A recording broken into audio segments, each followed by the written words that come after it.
रात का घना अंधेरा था।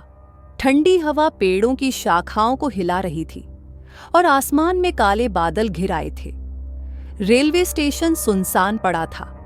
केवल दूर एक लैंप की टिमटिमाती रोशनी दिख रही थी।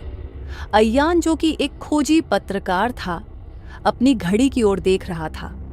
उसने अपनी नोटबुक में लिखा था, 2:30 रात, एक रहस्यमयी ट्रेन जिसे कोई नहीं देखता, लेकिन कुछ लोग दावा करते हैं कि उन्होंने इसे देखा है। इसे काल रात्रि एक्सप्रेस कहा जाता है। ये ट्रेन कभी स्टेशन पर रुकती नहीं, मगर कुछ लोग इसमें सफ़र करके लौटते भी नहीं। आज मैं खुद इस ट्रेन के रहस्य को उजागर करने जा रहा हूँ। अय्यान ने अपनी आंखें बंद की ही थीं कि अचानक एक हल्की सी सीटी सुनाई दी। पटरियों पर कंपन होने लगा। घड़ी ने ठीक 1 बजे बजने का संकेत दिया और दूर से एक ट्रेन आती दिखाई दी। मगर यह कोई आम ट्रेन नहीं थी। ये ट्रेन धुंध से बनी हुई लग रही थी, जैसे एक पारदर्शी परछाई। अय्यान ने हिम्मत जुटाकर ट्रेन में चढ़ने का फैसला किया। जैसे ही उसने पहला कदम ट्रेन के भीतर रखा, एक ठंडी लहर उसके शरीर से गुजर गई। ट्रेन के भीतर का भयावह संसार। ट्रेन के अंदर अजीब सन्नाटा था। कोई हलचल नहीं थी, सिर्फ एक हल्की सी गूंज, जैसे कोई पुरानी भजन गा रहा हो। डिब्बों की खिड़कियों से बाहर कुछ भी दिखाई नहीं दे रहा था, सिर्फ गहरा काला अंधकार। अय्यान ने एक सीट पर बैठने की कोशिश की, मगर सीट पर बैठते ही उसे ऐसा महसूस हुआ जैसे वह किसी जीवित चीज पर बैठ गया हो। उसने तुरंत उठकर चारों ओर देखा। डिब्बे की सीटें धीरे धीरे बदलने लगीं। वे अब इंसानी आकृतियों में बदल रही थीं। चेहरों पर दर्द और खौफ की छाप थी। अचानक एक धीमी आवाज आई, क्यों आए हो यहाँ? अय्यान ने तेजी से पीछे मुड़कर देखा। एक अधेड़ उम्र का व्यक्ति उसकी तरफ देख रहा था। उसकी आंखें लाल हो रही थीं, मानो उनमें आग जल रही हो। अय्यान ने कांपते हुए कहा, मैं इस ट्रेन के रहस्य को जानना चाहता हूँ। ये ट्रेन कहाँ जाती है? व्यक्ति ने एक ठंडी हंसी हंसी। ये ट्रेन उन लोगों को ले जाती है जो लौटना नहीं चाहते, जो मौत से भागते हैं। ये ट्रेन उन्हें अपने साथ ले जाती है। तुम अभी भी जा सकते हो। अगला स्टेशन तुम्हारा आखिरी मौका होगा। अय्यान को यकीन नहीं हुआ। वह आगे बढ़ा और ट्रेन के अगले डिब्बे में पहुंचा। वहां का दृश्य और भी भयावह था। डिब्बे में एक परिवार बैठा था, मगर वे हड्डियों के ढांचे बन चुके थे। उनकी आंखों से खून टपक रहा था। वे हंस रहे थे, मगर उनकी हंसी किसी मनहूसियत से भरी थी। तभी ट्रेन की लाइट्स एक बार फिर से बंद हो गई। अब सिर्फ एक अजीबोगरीब संगीत की आवाज आ रही थी, जैसे किसी पुराने जमाने की ट्रेन की सीटी और किसी की दर्द भरी चीखें एक साथ गूंज रही हों। अगला स्टेशन, जीवन और मृत्यु का मोड़ ट्रेन, अब और तेज हो गई थी। अय्यान ने खिड़की से बाहर झांका, मगर वहां कुछ भी नहीं था। न कोई स्टेशन, न कोई रास्ता। तभी एक भयानक आवाज गूंजी, अब तुम कभी वापस नहीं जा सकते। तुम अब इस ट्रेन का हिस्सा हो। अय्यान ने देखा कि ट्रेन के सभी यात्री उसकी ओर देख रहे थे। उनके चेहरे डरावने और गले सड़े हुए थे। अय्यान ने दरवाजे की ओर दौड़ लगाई, मगर दरवाजा जाम हो चुका था। ट्रेन के अंतिम डिब्बे में एक पुरानी घड़ी टंगी थी। घड़ी की सुइयां उल्टी दिशा में घूम रही थी और हर एक सेकंड के साथ ट्रेन किसी अनजान अंधकार में डूबती जा रही थी। अचानक ट्रेन एक झटके से रुक गई। दरवाजा अपने आप खुल गया। अय्यान ने बिना कुछ सोचे समझे छलांग लगा दी। वह जमीन पर गिरा और बेहोश हो गया। जब उसकी आंख खुली तो वह उसी रेलवे स्टेशन पर पड़ा था जहां से उसने सफर शुरू किया था। उसकी घड़ी में अभी भी 1 बज रहे थे, जैसे समय वहीं ठहर गया हो। मगर वहां अब कोई ट्रेन नहीं थी, कोई आवाज नहीं थी, सिर्फ सन्नाटा था। अय्यान ने अपनी नोटबुक खोली, मगर उसमें अब कुछ भी लिखा नहीं था। आज भी जब कोई पूछता है कि काल रात्रि एक्सप्रेस सच में थी या बस एक वहम, तो अय्यान केवल एक ही जवाब देता है, अगर तुमने उसे देख लिया तो फिर तुम कभी वहीं नहीं रहोगे और ये कहते हुए उसकी आंखों में वही लाल चमक दिखाई देती है जो उस ट्रेन के यात्री की आंखों में थी। क्या ये सिर्फ एक सपना था? अयान ने अपनी जेब में हाथ डाला और एक पुरानी टिकट निकाली। वह टिकट काल रात्रि एक्सप्रेस की थी और उस पर तारीख थी 1932। मगर यह कैसे संभव था? वह फिर से स्टेशन पर गया जहां उसने पहली बार ट्रेन देखी थी, मगर इस बार वहां एक बोर्ड लगा था, इस स्टेशन पर रात 12:30 के बाद आना सख्त मना है। अयान ने ठंडी सांस ली। शायद वह सचमुच उस दुनिया में चला गया था जहां से लोग लौटकर नहीं आते। लेकिन अब सवाल यह था, क्या अगली बार कोई और भी इस ट्रेन में चढ़ेगा? अब आइए एक और कहानी सुने। ट्रेन का खौफनाक सफर। रात का अंधेरा घना था। घड़ी की सुइयां ठीक 12 बजाने का संकेत दे रही थीं। सन्नाटे में डूबी पटरियां एक अनजान भय का आभास करा रही थी। विशालपुर रेलवे स्टेशन वीरान था, जैसे वहां वर्षों से कोई आया ही न हो। राहुल एक यात्रा लेखक था। उसे हमेशा रहस्यमय स्थानों पर घूमने और उनके बारे में लिखने की जिज्ञासा रहती थी। इस बार वह एक ऐसे स्टेशन पर था जहां से गुजरने वाली एक ट्रेन के बारे में कई डरावनी कहानियां प्रचलित थीं। कहा जाता था कि टेरर एक्सप्रेस नाम की यह ट्रेन सिर्फ उन लोगों को दिखती थी जिनका इस दुनिया में ज्यादा समय नहीं बचा। राहुल ने इस कहानी को एक अफवाह समझा और इस ट्रेन के रहस्य को उजागर करने का फैसला किया। स्टेशन का अजीब माहौल। रात के अंधेरे में जब राहुल स्टेशन पर पहुंचा तो वहां कोई नहीं था। चारों तरफ सिर्फ जंग खाए हुए बोर्ड और टूटी फूटी बेंचें दिख रही थीं। अचानक हवा का एक ठंडा झोंका आया और एक अजीब सी सिसकी की आवाज गूंज उठी। राहुल को महसूस हुआ कि कोई उसकी परछाई के साथ चल रहा है। उसे लगा कि ये उसकी कल्पना मात्र है, मगर तभी एक हल्की रोशनी दिखाई दी। धुंध में से एक पुरानी जर्जर ट्रेन धीरे धीरे स्टेशन पर आकर रुकी। ये ट्रेन बहुत ही अलग थी। उसके डिब्बे जंग लगे थे, खिड़कियां टूटी हुई थीं और अंदर से हल्की नीली रोशनी आ रही थी। राहुल ने बिना सोचे समझे ट्रेन में चढ़ने का फैसला किया। जैसे ही वह अंदर पहुंचा, दरवाजे अपने आप बंद हो गए। ट्रेन के अंदर की डरावनी दुनिया डिब्बे के अंदर घुप अंधेरा था। केवल एक पीली रोशनी का बल्ब झपक रहा था। सीटें टूटी हुई थीं और उन पर किसी के खून के धब्बे थे। राहुल ने चारों तरफ देखा, मगर कोई यात्री नहीं था। तब एक खौफनाक फुसफुसाहट उसके कानों में पड़ी। तुम यहां नहीं आना चाहिए था, अब बहुत देर हो चुकी है। राहुल ने तेजी से पीछे मुड़कर देखा, मगर वहां कोई नहीं था। तभी ट्रेन के कोने में एक परछाई सी हिली। धीरे धीरे वह परछाई एक इंसान के आकार में बदल गई। उसकी आंखें जल रही थीं और मुंह से खून टपक रहा था। राहुल की सांसें तेज हो गईं। मौत के यात्रियों का सफर जैसे जैसे ट्रेन आगे बढ़ रही थी, राहुल को महसूस हुआ कि वह किसी और ही समय में चला गया है। खिड़की से बाहर झांकने पर उसने देखा कि वहां कोई रेलवे ट्रैक नहीं था, बस अंधकार ही अंधकार था। अचानक एक सीट पर बैठी एक बूढ़ी औरत राहुल की ओर देखने लगी।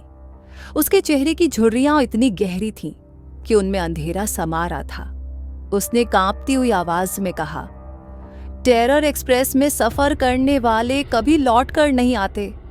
ये ट्रेन आत्माओं की दुनिया से चलती है और तुम्हारी आत्मा अब इसकी कैदी बन चुकी है। राहुल ने घबराकर दरवाजा खोलने की कोशिश की, मगर ट्रेन के दरवाजे अब दीवारों में बदल चुके थे। ट्रेन के भूतिया रहस्य राहुल ने आगे बढ़कर अगले डिब्बे में जाने की कोशिश की।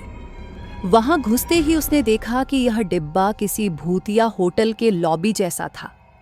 चारों ओर धूल से ढके फर्नीचर, दीवारों पर उल्टे लटके हुए चित्र और एक पुरानी घड़ी थी जिसकी सुइयां उल्टी दिशा में चल रही थीं। अचानक राहुल को महसूस हुआ कि उसके पीछे कोई खड़ा है, जब उसने धीरे धीरे मुड़कर देखा तो एक काले लबादे में ढकी हुई आकृति उसके ठीक पीछे थी। उसकी आंखें गहरे अंधेरे की तरह खाली थीं। तुम यहाँ नहीं रह सकते, तुम्हारा समय समाप्त हो चुका है, वह आकृति बुदबुदाई। राहुल ने डर के मारे दौड़ लगाई, मगर ट्रेन की हर गली मोहल्ले जैसी भूल भुलैया में वह फंसता जा रहा था। अचानक उसने देखा कि एक दरवाजा खुला हुआ है। उसने हिम्मत जुटाई और उसमें घुस गया। अंतिम स्टेशन मृत्यु ट्रेन की रफ्तार बढ़ती जा रही थी। राहुल को लगा कि वह किसी अनजाने स्थान पर पहुंचने वाला है। तभी उसने देखा कि ट्रेन का अगला डिब्बा एक कब्रिस्तान में बदल चुका था। हर सीट पर मरे हुए यात्री बैठे थे। उनकी आंखों में बस खालीपन था। अचानक सभी यात्रियों ने एक साथ राहुल की ओर देखना शुरू कर दिया। ट्रेन ने अचानक एक जोरदार झटका लिया और राहुल का संतुलन बिगड़ गया। उसने अपने चारों ओर देखा। अब वह अकेला नहीं था। सैकड़ों भूतिया आकृतियां उसके चारों ओर इकट्ठी हो गई थीं। एक विकराल आवाज गूंजी, अब तुम इस ट्रेन के नए यात्री हो, यहां से कोई नहीं लौटता। राहुल ने डर से अपनी आंखें बंद कर ली। क्या यह सच था? अगली सुबह विशालपुर स्टेशन पर लोग इकट्ठे हुए। उन्हें प्लेटफॉर्म पर राहुल की नोटबुक पड़ी मिली, मगर राहुल कहीं नहीं था। उसकी आखिरी लिखी हुई पंक्ति थी, अगर तुमने टेरर एक्सप्रेस का टिकट पा लिया है तो समझो तुम्हारी दुनिया खत्म। अब वापस मत देखना, कभी नहीं।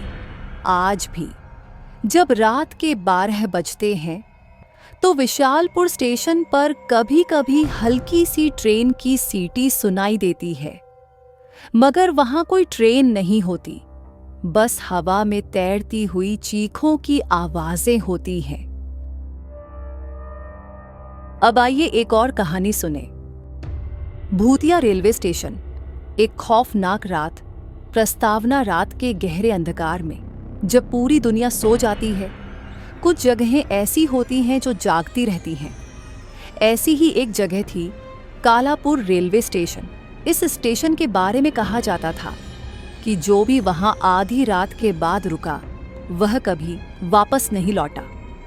ये कोई कहानी नहीं थी, बल्कि एक सच था जिसे महसूस करने का दुस्साहस बहुत कम लोगों ने किया था। राघव, एक खोजी पत्रकार, इस स्टेशन की सच्चाई जानने के लिए वहां पहुंचा। उसे अंधविश्वासों पर भरोसा नहीं था, लेकिन उसने जितनी भी कहानियां सुनी थीं, वे उसे विचलित कर रही थीं। क्या सच में यह स्टेशन श्रापित था, या फिर ये सब मनगढ़ंत बातें थीं? राघव ने फैसला किया कि वह इस रहस्य से पर्दा उठाकर रहेगा। स्टेशन का डरावना माहौल। कालापुर रेलवे स्टेशन दिन में तो आम स्टेशनों जैसा ही दिखता था, मगर रात होते ही इसका माहौल एकदम बदल जाता था। लाइटें टिमटिमाने लगती थीं और हर कोने से अजीब सी फुसफुसाहट सुनाई देती थी। स्थानीय लोगों का कहना था कि स्टेशन पर कई साल पहले एक दर्दनाक हादसा हुआ था, जिसके बाद से यह जगह अशुभ हो गई थी। राघव ने स्टेशन पर कदम रखा तो उसे महसूस हुआ कि ठंडी हवा के झोंके उसकी हड्डियों तक सरसराहट पहुंचा रहे हैं। प्लेटफॉर्म पर कुछ आवारा कुत्ते थे जो अचानक किसी अनदेखी चीज को देखकर भौंकने लगे। स्टेशन की घड़ी रात के ठीक 12 बजाने का संकेत दे रही थी। चारों ओर सन्नाटा था, सिर्फ हवा की आवाज सुनाई दे रही थी। अजनबी की चेतावनी। राघव ने स्टेशन के एक कोने में एक बूढ़े आदमी को देखा जो चुपचाप बैठा था। उसकी आंखों में अजीब सा डर था। राघव ने उसके पास जाकर पूछा, बाबा, क्या आप मुझे इस स्टेशन की सच्चाई बता सकते हैं? बूढ़े आदमी ने उसकी तरफ देखा और धीरे से कहा, अगर जान प्यारी है तो यहाँ से चले जाओ बेटा। आधी रात के बाद ये जगह जीवित लोगों के लिए नहीं होती। यहाँ वे आते हैं जो कभी इस दुनिया को छोड़ चुके हैं। राघव ने हंसकर कहा, बाबा, ये सब बस कहानियां हैं। मैं यहाँ पूरी रात रुकूंगा और इस रहस्य को उजागर करके ही जाऊंगा। बूढ़ा आदमी निराशा भरी नजरों से उसे देखता रहा और धीरे धीरे स्टेशन से बाहर चला गया। जैसे ही वह बूढ़ा आदमी स्टेशन के बाहर निकला, हवा का एक तेज झोंका आया और प्लेटफॉर्म की सारी बत्तियां बुझ गईं। मौत की ट्रेन का आगमन रात का सन्नाटा बढ़ता जा रहा था। अचानक दूर से एक ट्रेन की सीटी सुनाई दी। राघव ने देखा कि ट्रैक पर एक ट्रेन आ रही थी, मगर स्टेशन के रिकॉर्ड के अनुसार उस समय कोई ट्रेन वहां से गुजरने वाली नहीं थी। ट्रेन पुरानी और जर्जर दिख रही थी, जैसे वह दशकों से चल रही हो। ट्रेन धीमी हुई और प्लेटफॉर्म पर आकर रुक गई। उसके डिब्बों के अंदर हल्की नीली रोशनी थी, लेकिन जो सबसे अजीब था वह यह कि ट्रेन में कोई यात्री नहीं था। राघव ने हिम्मत जुटाकर ट्रेन में चढ़ने का फैसला किया। जैसे ही उसने पहला कदम अंदर रखा, दरवाजे अपने आप जोर से बंद हो गए। ट्रेन अचानक चलने लगी और प्लेटफॉर्म तेजी से पीछे छूटने लगा। ट्रेन के अंदर का भयानक मंजर राघव ने चारों तरफ देखा। डिब्बे की सीटों पर धूल जमी हुई थी और दीवारों पर पुराने खून के धब्बे थे। खिड़कियों से बाहर झांकने पर सिर्फ काली धुंध दिख रही थी। अचानक उसे महसूस हुआ कि वह अकेला नहीं था। एक अजीब सी सरसराहट की आवाज आई। उसने पीछे मुड़कर देखा तो एक आदमी सीट पर बैठा था, मगर उसके चेहरे पर आंखें नहीं थीं, सिर्फ गहरे काले गड्ढे थे। राघव की धड़कन तेज हो गई। वह आदमी धीरे धीरे बुदबुदाने लगा, तुम्हें यहां नहीं आना चाहिए था, अब बहुत देर हो चुकी है। राघव ने दरवाजे की तरफ भागने की कोशिश की, मगर ट्रेन की गलियां लगातार बदल रही थीं, जैसे वह एक भूल भुलैया में फंस गया हो। अचानक एक डिब्बे से चीखों की आवाज आने लगी। उसने दरवाजा खोला तो वहां कई अधजले शरीर पड़े थे, जो दर्द से कराह रहे थे। ट्रेन की दीवारों पर उभरते हाथों के निशान दिखाई देने लगे। छत से खून की बूंदें टपक रही थीं। राघव ने महसूस किया कि उसकी सांसें थमने लगी हैं। भूतों की आखिरी चेतावनी तभी एक आवाज गूंजी, अगर यहां से बचना है तो अगले स्टेशन से पहले कूद जाओ, वरना तुम भी हमारे जैसे बन जाओगे। राघव ने देखा कि ट्रेन का अगला स्टेशन एक श्मशान जैसा था। उसे समझ में आ गया कि अगर वह नहीं कूदा तो वह भी इस ट्रेन का हिस्सा बन जाएगा। उसने हिम्मत जुटाई और खिड़की से छलांग लगा दी। सच या भ्रम? राघव जब उठा तो वह उसी प्लेटफॉर्म पर था। ट्रेन गायब हो चुकी थी। घड़ी में फिर से रात के 12 बज रहे थे, जैसे समय वहीं थम गया हो। वह सोच में पड़ गया, क्या यह सब एक सपना था या सच? तभी उसे पास पड़ी अपनी नोटबुक मिली, जिसमें लिखा था, मौत की ट्रेन का टिकट कट चुका है, अगला यात्री कौन होगा? राघव के रोंगटे खड़े हो गए। समाप्त आज भी। कालापुर रेलवे स्टेशन पर लोग रात में जाने से डरते हैं और कभी-कभी आधी रात के बाद वहां एक ट्रेन की सीटी सुनाई देती है, मगर प्लेटफॉर्म पर कोई ट्रेन नहीं होती। बस सन्नाटे में गूंजती एक रहस्यमयी हंसी होती है।